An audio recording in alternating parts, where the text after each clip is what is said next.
우리 성가대 찬양 대단히 감사합니다. 반주가 막 신바람이 나네요. 우리 효심자매 아주 잘했어요. 감사합니다. 오늘도 3부 예배 시간입니다. 교회에서 예배드리고 영상으로 예배드리는 모든 성도님들 주의 크시는 종이 임하시기를 축원합니다. 한 번만 더 할렐루야. 감사합니다. 오늘 말라기 설교 네 번째입니다. 설교를 준비하면서 주제를 온전한 11조 또 온전한 봉헌물인데, 사실 저도 헌금 설교하기가 굉장히 부담스럽고 또 교인들도 순수하게 받아들이기보다는 오해할 수가 있거든요. 그런데 말라기 말씀 가운데 자연스럽게 나오니까 우리가 편안하게 본문의 의도가 뭔가 한번 우리가 좀 살펴봤으면 좋겠다, 그런 생각이 좀 들어요. 말라기 말씀은 말라기 선지자가 포로 후기 백성들, 이스라엘 백성들이 바벨론 포로에 의해서 이제 돌아왔잖아요. 그러면서 경고 책망하는 그런 말씀입니다. 그래서 사랑에 대한 논쟁이 있었고, 그 다음에 이혼 문제, 그 다음에 정의 문제, 그리고 오늘 네 번째, 다섯 번째가 뭔가 하냐면은 11조와 봉헌물의 문제를 다루고 있습니다. 여러분, 11조와 봉헌물을 우리가 자칫 잘못하면은 그 율법 폐기론자들이나 11조 폐기론자들이 이 본문을 가지고 오해도 하고 억지 해석도 하고 그러는데, 제가 볼 때는 11조와 봉헌물의 근거, 뿌리는 어디냐면 결국은 창세기 1장부터 시작이 된다, 그렇게 보는 게 좋아요. 하나님이 천지 창조를 하셨잖아요. 그래서 창세기 1장에 태초에 하나님이 천지를 창조했다, 이게 대전제입니다. 하나님께서 하늘과 땅을 전부 다 창조했다, 천지 창조를 했다. 하나님이 주인이라는 거예요. 신명기 4장 19절에 보면은 하늘에 있는 해, 달, 별 모든 천체는 하나님이 창조했다, 천하 만민을 위하여 배정하신 선물이다, 이렇게 말해요. 천하 만민을 위해서 배정하신 선물이다. 물론 신명기 4장 19절 전체 문맥 속에서는 경고 말씀에 우상 숭배하지 말아라, 그러니까 하늘의 별, 태양 이런 거 경배하면 안 된다, 우상 숭배하면 안 된다. 그러나 이제 그걸 제쳐두고 근본적인 이야기는 하나님께서 우리 천하 만민을 위해서 주신 선물이다, 이제 그걸 이야기를 하고 있습니다. 여러분, 우리가 살고 있는 지구는 하나님의 것입니다. 여러분 인정하시죠?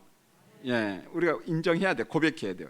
이런 이유 때문에 성경에 보면은 하나님이 창조하신 이 지구의 땅들 하나님의 것인데 소수의 사람이 독식하는 것을 정말 싫어합니다. 이걸 보통 우리가 지주제도라고 이야기하고 혹은 바알 숭배라고 이야기합니다. 물론 이제 바알하면 풍요의 신, 성의 신, 전쟁의 신 이런 거지만은 구약 성경에서 통칭해서 바알, 맘모나스 하면은 돈신이에요, 재물신이에요.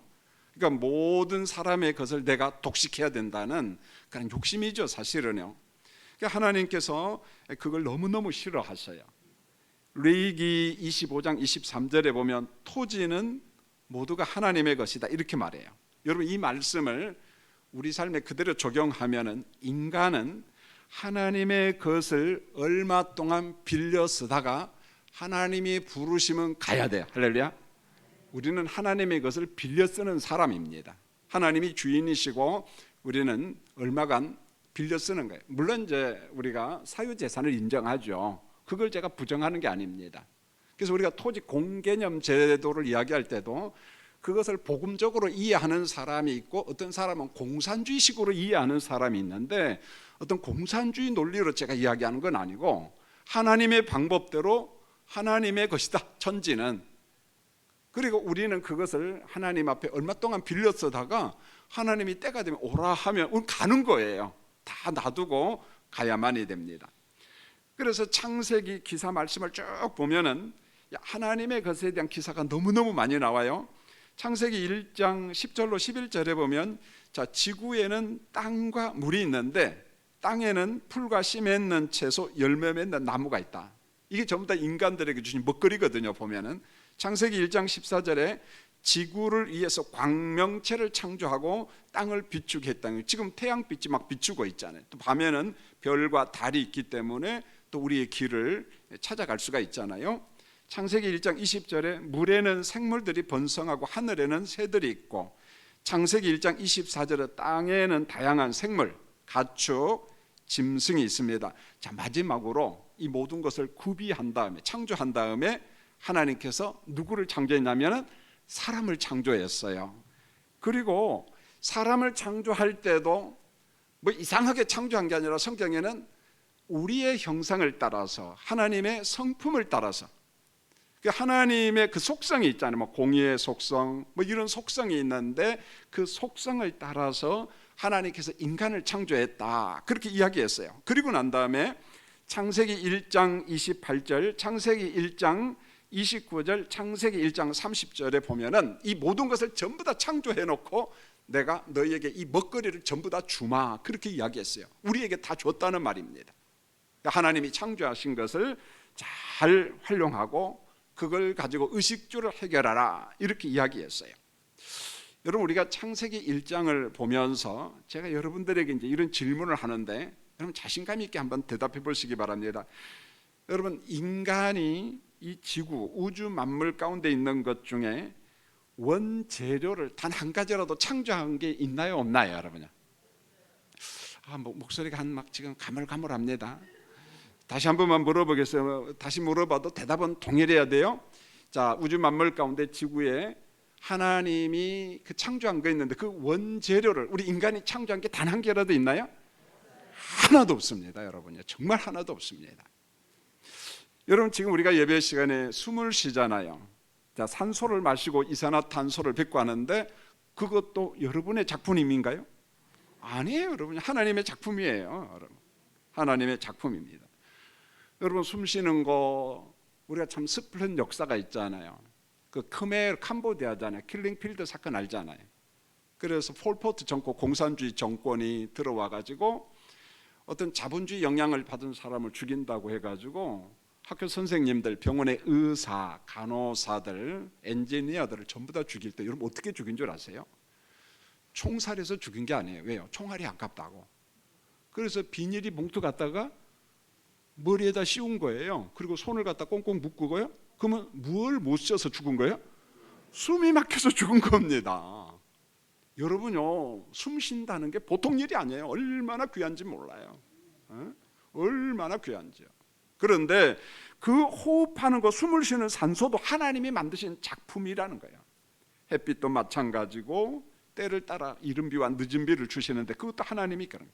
근데 단 한 가지, 하나님이 우리에게 주신, 인간이 타락하기 전에 주신 복이 참 많아요. 뭐 노동의 복도 있고, 그 다음에 결혼의 복도 있고, 안식의 복도 있는데 그 중에 하나님께서 원재료를 전부 다 만들어 놓고 딱 한 가지 우리에게 주신 게 뭐냐? 노동의 복이라는 거예요. 그래서 창세기 2장 15절에 하나님이 구비하신 것을 가지고 경작하라, 그렇게 이야기했어요. 씨앗도 뿌리고 또 밭도 좀 일구고, 그러면서 거기에서 나는 것 가지고 좀 재미있게 살고 먹고 마시면서 좀 즐겁게 살아, 기쁘게 살아라. 하나님께서 우리에게 경작의 복을 주셨다는 거예요. 노동의 복을 주셨습니다. 그래서 성경에서 말씀하신 이 감사 예물 혹은 11조 봉헌 예물의 기원은 제가 볼 때는요, 천지창조 기사부터 시작이 된다는 거예요. 창세기 1장에서. 그래서 우리가 해 아래 살면서, 오랜 동안 해 아래 살면서 참 즐겁게 살고 낙을 누리면서 살고, 마지막으로 늘 인정할 게 하나님 감사합니다, 이 말을 꼭 해야 돼요. 우리가 잘 먹었어요, 잘 입고 잘 썼습니다. 그걸 인정을 하면서 하나님의 은혜입니다. 그러므로 나는 하나님 앞에 모든 고백을 하는 거예요. 정말 감사합니다. 그런 감사가 넘치는 우리 교인들이 되기를 원합니다. 여러분, 모세가 시내산에서 율법을 받기 이전에 이미 11조 예물 드림, 11조뿐만 아니라 감사 예물, 번제물 드린 이런 예물 드림이 있었습니다. 여러분, 11조는 단순히 율법 시대 때 주셨다, 그건 틀려요. 율법 시대 때 제도를 확립한 거예요.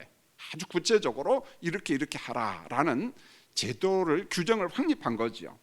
우리 주변에는 가끔 가다가 제가 볼 때는 좀 잘난 체하는 사람 같아요. 보면은요, 그들의 논리를 보면은 성경에 대한 지식이 좀 많은 것처럼 이야기합니다만은 부분적으로 알고 편협되게 하는 아주 묘한 사람들이 있습니다. 그러면서 지금은 율법 시대가 아니기 때문에 뭐 11조 하지 않아도 된다, 율법 폐기론을 주장하고 11조 폐기론을 주장하는 사람들이 가끔은 나와요.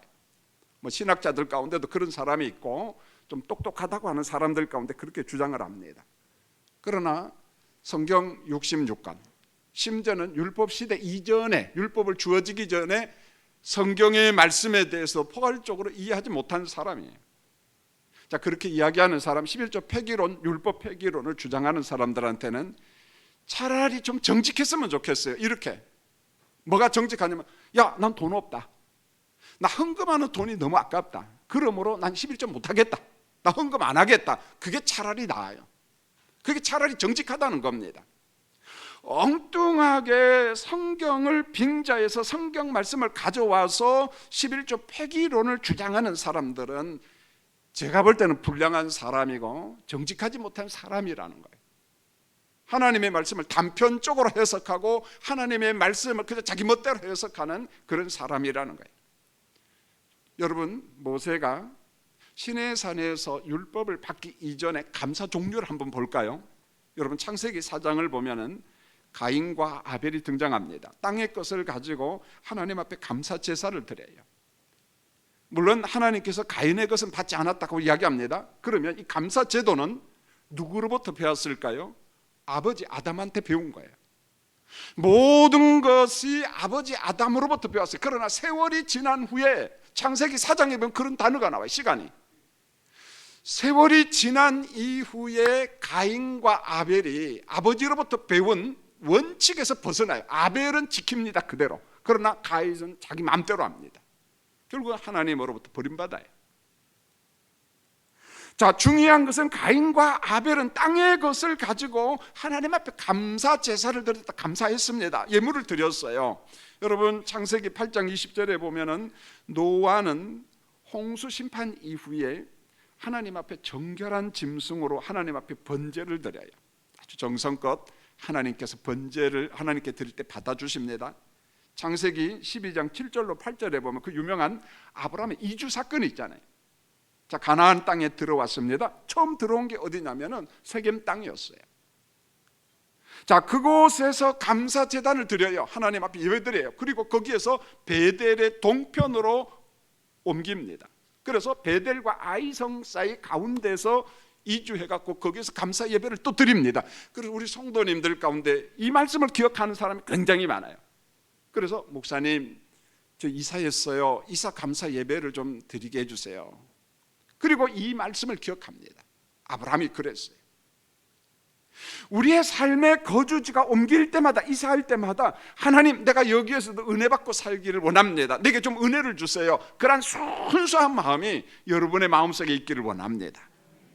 창세기 14장 20절에 보면은 아브라함이 연합군과 싸우고 승리했어요. 전리품을 가지고 옵니다. 그 전리품 중에서 10분의 1을 아주 특별한 왕이 있잖아요. 샬렘왕, 평화의 왕, 그리고 제사장의 이 멜기세덱에게 10분의 1의 전리품을 줍니다. 여러분 보세요. 벌써 여기에서 10분의 1 개념이 나와요. 하나님께서 정확하게 명시한 어떤 모세가 받은 시내산에서 받은 그런 규정은 아닐지라도 아주 명확하게 내가 10분의 1을 멜기세덱, 이 특별한 제사장에게 내가 드립니다. 여러분 더더욱이요, 창세기 28장 22절을 보면은 야곱이 형님 에서를 피해서 이제 하란으로 도피하잖아요. 외삼촌의 집에. 그 중간에 베델에서 은혜를 참 많이 받아요. 자, 이때 야곱이 이야기합니다. 하나님께서 내게 주신 모든 것의 10분의 1을 내가 반드시 드리겠습니다 라고 서원을 합니다. 서원을. 여러분, 이때 야곱은 재산이 없었어요. 은혜 받고 하나님 앞에 서원합니다. 하나님, 제가 앞으로 하나님이 주신 것을 10분의 1을 꼭 하나님 앞에 드리겠습니다. 그렇게 서원을 했습니다. 여러분, 세밀한 제사와 그 다음에 절기의 예물, 그 다음에 11조와 각종 봉헌물의 규정은 정확하게 모세 시대 때 하나님이 주셔야 시내산에서 모세가 그런 규정을 받지요. 여러분, 모세가 받은 율법이 구원의 조건인가요? 여러분, 함정 없습니다. 여러분, 모세가 준 율법을 하나하나 전부 다 지켜야만 우리가 구원받나요? 의롭다고 인침을 받습니까? 하나님 나라 백성이 되는가요? 그렇지가 않아요. 이미 언약 백성들에게 모세 율법을 주신 겁니다. 왜 주셨을까요? 의롭다고 인침받은 구원받은 백성들에게 삶의 규범을 주는 거예요. 이렇게 살아라. 도덕법을 주셨습니다. 하나님이 기뻐하시는 삶이 무엇인가? 그런 거예요. 여러분, 11조와 봉헌물의 드림보다도 성경에서 강조하는 정말 중요한 게 뭐냐면 첫 소산이에요. 첫 소산. 자, 민수기 18장 12절로 13절에 보면은 첫 소산, 그래서 제일 좋은 기름, 그게 짐승이죠. 첫 새끼, 그 다음에 제일 좋은 포도주, 그리고 곡식. 자, 그걸 먼저 하나님 앞에 구별되게 드려라. 땅에 처음 익은 열매는 전부 다 하나님의. 여러분, 한번 물어보겠어요. 정말 처음 익은 것만 하나님의 것입니까? 나머지는 다 내 것인가요? 그게 아니잖아요. 모든 게 하나님의 것인데 첫 것을 드리면서 인정하라는 거예요. 고백하라는 거예요. 전부 다 하나님의 것입니다. 하나님의 것을 가지고 잘 먹고 잘 쓰겠습니다. 즐겁게 살겠습니다. 첫 재물을 가지고, 첫 소산을 가지고 고백하는 거예요. 인정하는 겁니다.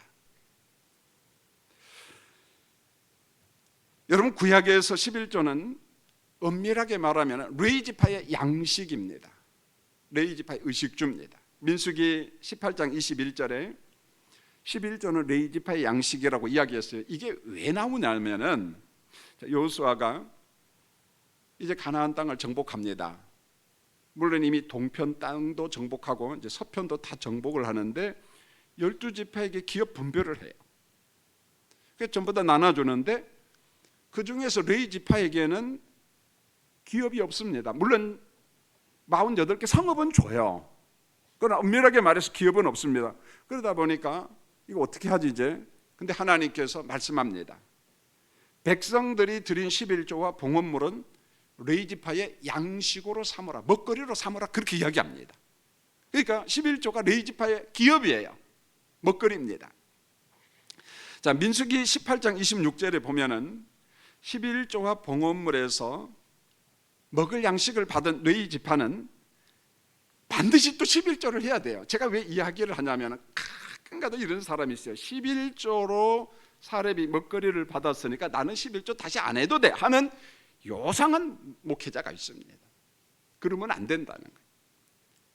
자, 11조로 기업을 삼고 양식을 삼은 레위지파도 거기에서 또 다른 11조를 드려야 되는데 아주 구체적으로 이야기합니다. 레위지파가 11조를 드릴 때는 거제로 드려라, 이렇게 말합니다. 여러분, 제물을 드린 방법이 요제, 거제, 이런 정도가 돼. 거제는 이렇게 들어서 하나님 앞에 내가 11조를 드립니다. 하나님 받아주세요. 그런 거잖아요. 높이 들어서 하나님 앞에 올려드리라 그래. 여러분, 여기 오늘 설교하는 김 목사도 교회에서 사례비를 받아요. 여러분, 제가 레위지파다 그런 말 아닙니다. 제가 홀로 구약과 같은 제사장이다 그런 말 아니에요. 단 제사장의 정신, 레위지파의 정신은 여러분도 있고 저한테도 다 있어요. 그래서 베드로 사도가 우리를 전부 다 왕 같은 뭐라고 이야기했어요? 제사장이다 이야기했어요. 왕 같은 제사장이다. 그러므로 저한테 교회가 사례비를 줄 때 그는 거기에서 구별해서 11조를 합니다. 물론 11조 외에 그 밖에 헌금 드림도 합니다. 나름대로 최선을 다합니다. 여러분, 목회자가 본을 보일 게 참 많아요. 말씀을 읽는 본, 기도하는 본, 섬기는 본. 그런데 본 중에 정말 하나님과 저와의 관계지만은 가장 본을 보일 게 뭔가 하냐면 헌금 드림의 본을 보여야 돼요. 자기는 하지 아니하면서 교인들에게 강요하는 것은 성령이 기뻐하지 않아요. 성령이 근심합니다. 하나님께서 오늘 제게 말씀한 게 뭡니까? 너도 11조 생활 잘하라. 너도 헌금, 드림 생활 본을 보여라. 하나님 앞에 레위지파가 11조를 거제로 드린 것처럼 하나님 제 것을 받아주시옵소서라고 정성껏 구별해서 하나님 앞에 드려라, 이렇게 이야기합니다. 그런데요, 성경에는요, 구약 성경에는 11조 개념이 독특합니다. 한 가지가 아니에요. 보통 두 가지, 세 가지가 있는데요, 신명기 14장 28절로 29절에 아주 독특한 11조가 하나 있는데요, 3년 끝에 드리는 11조는 레위지파와 고아와 과부와 나그네를 위한 양식이다, 그렇게 이야기합니다. 레위지파의 양식이요, 고아, 과부, 나그네, 소외된 사람들, 어려운 사람들. 그래서 11조를 가지고 어려운 사람들을 섬겨라, 구제하라 이야기합니다. 그리고 성경을 읽다면 특별 헌금이 있어요. 특별 11조. 어떤 절기 때 돈이 없어요. 그런데 공동체가 하나님을 예배해야 됩니다. 그럴 때는 특별한 11조를 하라. 가끔 가다가 그런 게 있습니다. 물론 은혜 시대, 신약 시대에 우리가 뭐 이런 식으로 자꾸 뭐 11조를 강요할 수는 없지요. 그러나 특별한 헌금은 있잖아요. 그래서 설교를 준비하다가 이런 것도 특별 헌금이 되겠구나. 여러분, 미국에 가면은요, 미시간주가 있습니다. 거기에 가면은 칼빈 신학교가 있어요. 바로 옆에는 칼빈 대학이 있고 조금 떨어져 칼빈 신학교, 세미너리 신학교가 있습니다. 근데 이 신학교를 누가 세웠냐면 네덜란드 사람들이 세웠어요. 화란 사람들이. 여러분, 네덜란드는요, 두 가지 얼굴이 있어요. 굉장히 음란합니다. 동성애를 합법화하고 성적으로 굉장히 문란해요. 그런데 한편으로는 굉장히 복음적이에요. 개혁파예요. 화란 신학이. 하나님의 말씀에 붙잡혀서 말씀대로 살려고 무척 노력하는 그런 그룹의 사람도 있어요. 자, 이와 같은 사람들이 이제 미국으로 이주를 해왔어요. 넘어왔습니다. 그래서 자기들의 신앙과 어떤 복음적인 삶, 자, 이걸 살기 위해서 학교를 세우자. 그 신학교를 세웠어요. 목회자를 세우고 선교사를 양성하는 거죠. 근데 이 사람들은요, CRC 교단이라, 교단은 크지 않습니다, 미국에서. 그러나 학교는 굉장히 좋아요. 참 쓸만한 학교입니다. 그런데 연말이나 연초에 그 CRC 교단, 네덜란드 화란 개혁파 장로 교인들은요, 꼭 하는 게 있습니다. 그게 뭐냐? 작정헌금을 해요. 특별헌금을 합니다. 나는 금년에 칼빈 신학교 학생들에게 장학금, 등록금을 지원하기로 했는데 난 얼마를 헌금하겠습니다 라고 작정을 합니다. 그리고 마치 의무 헌금하듯이 합니다. 기분 좋게 합니다. 그리고 그 헌금을 가지고 신학생들에게 등록금, 장학금으로 다 줍니다. 여러분, 자녀들이나 조카들이나 손자, 손녀들이 목회자가 되고 싶은데 난 미국 가서 공부하고 싶다. 그런데 돈이 부족하다. 그럼 이 학교 가십시오. 칼빈 신학교. 토플 점수 좀 많이 맞추고, 그리고 약속을 해야 됩니다. 나는 이 CRC 교단, 이 교단에서 내가 평생 목회하겠습니다. 평생 선교사로 일하겠습니다. 그러면은요, 등록금 공짜입니다. 이것을 위해서 특별헌금을 한다는 거예요. 전 교인들이 그걸 굉장히 기쁘게 생각해요. 여러분, 구약에도 특별한 절기와 특별한 예의를 위해서 특별헌금, 특별 11조를 하듯이 이런 헌금도 있다는 겁니다. 물론 지금도 있습니다. 여러분, 헌금에 대한 예수님의 말씀을 이제 한번 들어볼까요? 마태복음 23장 23절에 예수님은 외식하는 서기관들과 바리새인들을 이제 책망을 합니다. 그러면서 헌금, 이 드림의 정신을 이야기합니다. 자, 외적인 11조를 하라. 그러나 11조 속에 이 정신이 있어야 된다. 예물의 드림에는 하나님의 정의, 의, 하나님의 긍휼, 하나님의 믿음. 여러분, 믿음이 얼마나 중요합니까? 우리가 히브리서 11장을 통해서 공부하잖아요. 믿음이 없이는 하나님을 기쁘시게 할 수 없다. 하나님께 나아가는 자는 하나님이 상 주심을 무엇해야 된다? 여러분, 이때 상은 물질적인 상이 아니에요, 여러분요. 하나님의 나라 보상, 인정받음, 믿음이라는 거예요. 그러므로 우리가 11조를 드릴 때 그 주체가 되시는 하나님의 존재에 대한 분명한 믿음, 의, 긍휼, 그게 있느냐?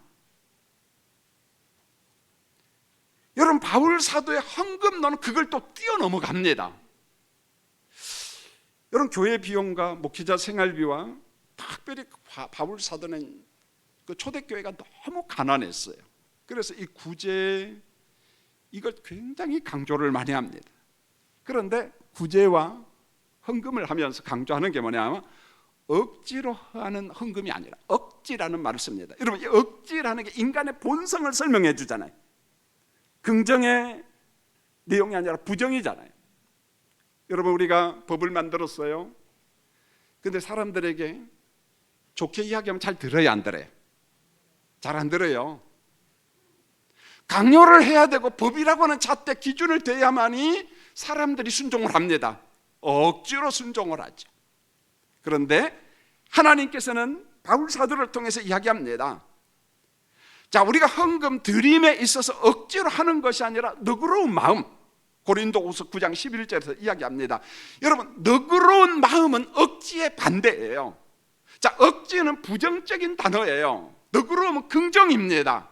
은혜 받은 자가 하는 너그러움, 너그럽게 헌금을 하라. 자, 이어서 강조한 게 뭐냐면 준비성입니다. 고린도후서 9장 5절에 준비성, 하나님 앞에 예물을 드릴 때 준비하라는 것입니다. 준비 없는 즉흥적 헌금은 삼가라, 그렇게 이야기합니다. 여러분, 이것은 지금도 유효를 합니다. 여러분은 하나님 앞에 예물을 드릴 때마다 적어도 집에서부터 준비했으면 좋겠어요. 준비 없이 예배당에 와가지고 헌금 시간이 오니까 지갑을 열어요. 근데 전부 다 5만 원짜리만 10장 있네. 헌금을 할 것 같아요, 못 할 것 같아요? 못합니다. 1,000원짜리가 없으니까 10,000원짜리 패스. 자, 호주머니에 봐가지고 동전을 찾는데 오늘따라 안 잡혀. 잡히는 거 자꾸 5만 원짜리만 잡히네. 그 헌금해요, 못해요? 못합니다. 준비성이 없거든요. 그러면은 집에서 10,000원짜리 한 장, 두 장 성경책에다 잘 꼽아서 오시든지. 여러분, 예물 드림에 있어서 억지가 아니라 너그러운 마음으로, 은혜의 마음으로, 감사하는 마음으로, 그리고 준비성, 한 주 혹은 한 달간 11조를 준비하고 감사헌금을 준비하고 정성껏 준비해서 하나님 앞에 드려라, 그렇게 이야기합니다. 여러분, 바벨론 포로 후기 사람인 말라기 선지자가 왜 11조를 언급하면서 험한 말을 하는 줄 아세요? 왜 백성들을 비난하고 책망하는 줄 아세요? 7절을 잘 보시면은요, 자, 이스라엘의 문제는 조상 때부터 문제예요. 너희 조상들의 날로부터 하나님의 규례를 지키지 않았다, 이렇게 말하. 조상 때부터 시내산 규범을 지키지 않았다는 것입니다. 그런즉 내게로 돌아와라, 순종하라, 회개하고 돌아와라. 그리하면 하나님도 내 백성들에게 돌아간다, 이렇게 이야기합니다. 내 백성들에게 돌아간다. 그러니까 백성들이 이제 반응이 보여요. 이런 반응입니다. 하나님, 우리가 어떻게 하여야 돌아갈 수 있습니까? 그랬더니 선지자가 방법론을 이야기하는 것이 아니라 대뜸하는 말이 뭐라고 이야기하는 줄 아세요? 8절 같이 한번 읽겠습니다.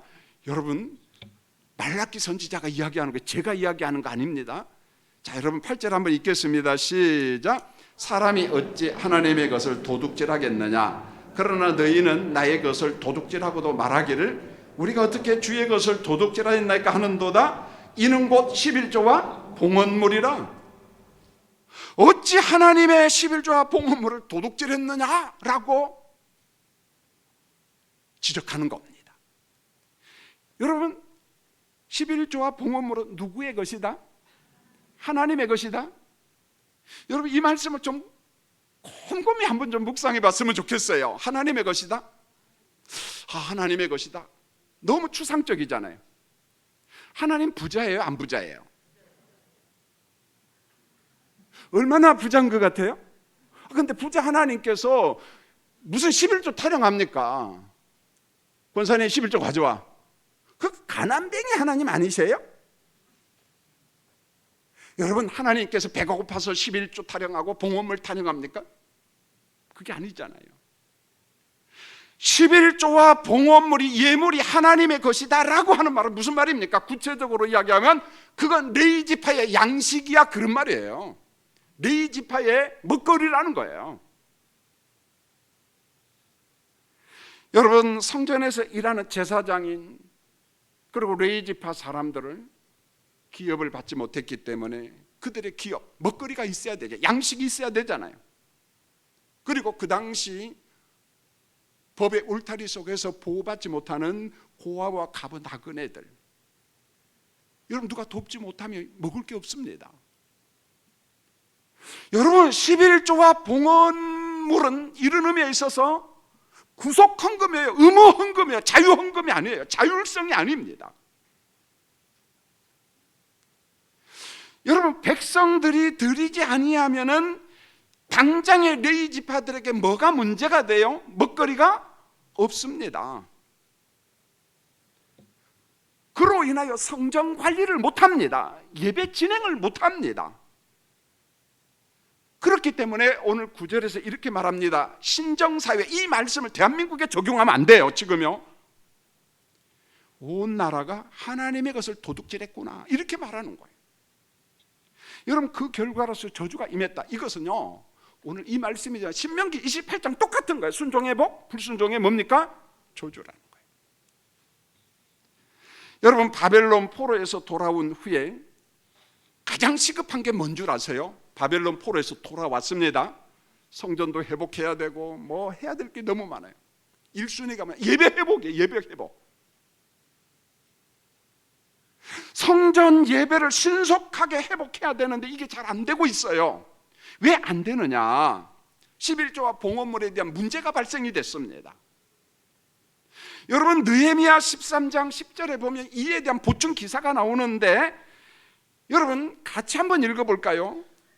이 말씀을 잘 보면은 말라기 선지자의 고민을 아주 구체적으로 설명해 주고 있습니다. 성도님들 느헤미야 13장 10절 읽겠습니다. 시작. 내가 또 알아본즉 레위 사람들이 받을 몫을 주지 아니하였으므로 그 직무를 행하는 레위 사람들과 노래하는 자들이 각각 자기 밭으로 무엇했어요?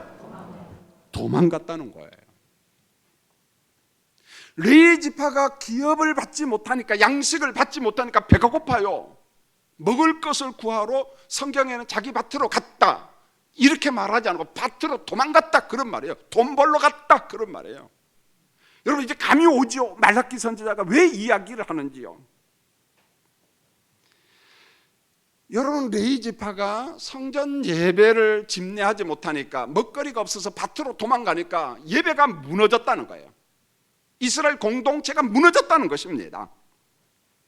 그래서 말라기 선지자가 책망합니다. 봐라, 우리가 바벨론 포로에서 돌아온 지 이제 몇 년 되었느냐.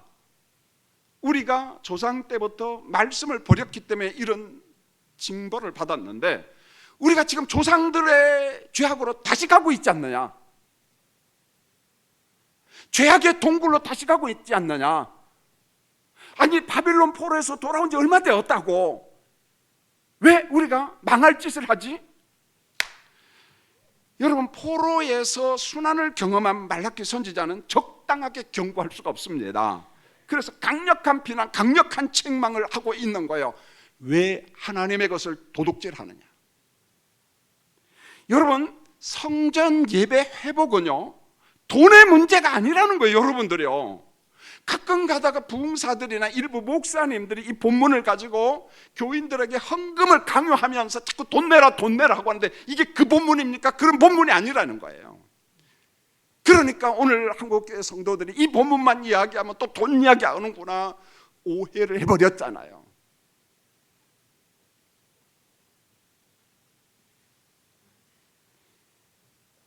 여러분 백성들아, 하나님의 11조와 봉헌물을 도둑질하지 말고 제대로 드리라는 것은 국가를 좀 회복하자는 거예요. 무너진 나라를 회복하자, 예배를 회복하자, 하나님과의 관계를 좀 회복하자 그런 말이에요. 그리고 난 다음에 국가의 경영과 산업을 좀 회복하자. 그래서 오늘 말씀의 결론은 내가 복을 주마, 내가 복을 주마 그 말이에요. 성도님들 회복이에요. 회복. 여러분 10절을 보시면 너희의 온전한 11조를 창고에 들여 했을 때, 창고는 뭡니까? 뭐 하나님의 나라가 무슨 창고가 있나요? 이 말이 아니고 성전의 곳간이에요. 곳간. 레위 지파 양식을 쌓는 곳간. 나의 집에 양식이 있게 하고 레위 지파 양식이 있도록 하고 그것으로 나를 시험해봐라. 내가 하늘 문을 열고 너희에게 복을 쌓을 것이 없도록 붙지 아니하나 보라. 여러분 신명기 28장을 그대로 이야기하는 거예요. 자, 이런 논리입니다. 먹거리가 없어서 제사장과 레위지파 성가대원들이 지금 어디로 갔다고요? 밭으로 일하러 갔다고 했는데 느헤미야는 그렇게 말하지 않고 밭으로 못했다? 도망갔다는 거예요. 여러분 그러지 않겠습니까? 배가 고픈데 가만히 있으면 뭐가 옵니까? 그걸 도망갔다라고 표현했어요. 일하러 간 거예요. 돈 벌러 간 거예요. 자, 그러기 위해서 성전 예배를 회복하고 나라 경영을 회복하고 하나님과 관계를 회복하기 위해서는 1순위로 뭐가 회복돼야 됩니까? 예배가 회복돼야 돼요. 그러면 밭으로 도망간 레위지파와 제사장들이 어디로 다시 와야 돼요? 어디로 와야 됩니까? 성전으로 와야 돼요. 그럼 그들에게 무엇을 제공해야 됩니까? 먹거리를 제공해야 돼요. 그래서 내 곳간에 양식을 채워봐라. 그리하면은, 순종하면은 너희들의 산업, 너희들의 경영 내가 축복한다. 주변 나라 사람들이 보고 야, 복 받았구나. 이스라엘 백성들 왜 복 받았느냐? 순종의 복이라는 거예요. 순종의 복이라는 거예요. 여러분 성경에서 말씀한 복은 원칙적으로는 이겁니다. 우리가 복을 취하는 것이 아니라 위로부터 부어지는 것을 우리가 받는 겁니다. 물론 이걸 오해하면 안 돼요. 내가 노력도 않고 그저 앉아서 기도만 하면 복이 위에서 뚝뚝뚝뚝 떨어진다? 그 말일까요? 여러분 감나무 밑에 아무리 있어봐도 여러분 입에 안 떨어져요. 여러분 손으로 어떻게 해야 돼요? 따서 잡수셔야 돼요. 여러분요. 손이 아프면 저한테 이야기해서 목사님 하나만 따서 입에 넣어주세요. 그럼 제가 따드릴 테니까.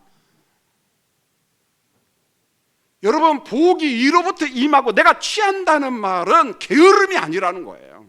하나님은 일반 은총 영역 속에서 노동을 주셨어요. 씨앗 뿌려라, 개가 나라. 그리하면 그게 복이 되는 거예요. 그러나 근본적인 것은 원재료를 누가 창조하셨어요? 하나님의 것이기 때문에 이렇게 말씀하고 있는 거예요. 그래서 하나님 말씀에 순종하라. 온전한 11조, 온전한 봉헌물의 핵심은 산수가 아니에요. 수학이 아닙니다. 쪼개기가 아니라는 거예요. 막 쪼개서 10분의 1은 하나님 것. 하나님 기분 나빠요. 빨리 가져가세요. 그리고 10분의 9는 내 거예요. 그게 아니라는 거예요. 10분의 10 전체가 누구의 것이에요? 인정하십니까? 신앙 고백의 문제예요. 구별해서 10분의 1을 드리는데 그것도 하나님의 것, 10분의 9도 하나님의 것, 내가 쓰는 것도 하나님의 것. 그래서 가장 중요한 것은 우리가 노동을 통해서 월급을 받고 하루하루 살아갈 때 전도서 기자가 이야기한 것은 해 아래 사는 동안 즐겁게 살으라는 거예요. 누구 것 가지고요? 하나님의 것 가지고. 옷도 사 입고. 맨날 집에서 김치찌개만 해서 잡수시지 말고 아들, 손자, 며느리 데리고 뷔페 식당에 가서 얘야 먹고 싶은 게 뭐야? 할머니가 돈 낼게. 그 돈도 누구의 것이다? 하나님의 것. 즐겁게. 그런데 하나님께서 보시니까 여러분 호주머니가 좀 돈이 부족한 것 같아. 그 하나님이 채워줘 안 채워줘? 내가 채워주마. 이겁니다. 여러분 오늘 말씀은 단순히 11조 교인들 때려잡기 위해서 이야기하는 설교가 아니고 말씀에 대한 순종을 통해서 하나님과의 관계를 회복하고 예배를 회복하고 국가를 회복하자는 거예요. 그리고 국가 경영 산업을 회복하자는 것입니다. 그에 따른 11조라는 거예요. 봉헌물이라는 거예요. 사랑하는 성도님들, 여러분이 항상 예물을 드릴 때마다 그런 고백, 인정이 있었으면 좋겠어요. 하나님 감사합니다. 하나님 것 가지고 잘 썼어요. 감사합니다. 늘 감사하면서 11조 이런 것도 그러한 좀 넓은 마음, 그래서 억지가 아니라 너그러운 마음, 준비된 마음으로 하나님 앞에 감사하는 우리 성도들이 되시기를 예수님의 이름으로 축원합니다. 기도하겠습니다. 하나님 감사합니다. 그동안 일부의 사람들이 본문을 억지로 해석하고 그래서 11조 헌금하면은 곡해하고 마치 내 호주머니의 것을 반강제로 뺏기는 것 같은, 그러니까 헌금하고도 은혜가 안 되고 재미도 없고 즐겁지도 않고 그렇지가 않습니다.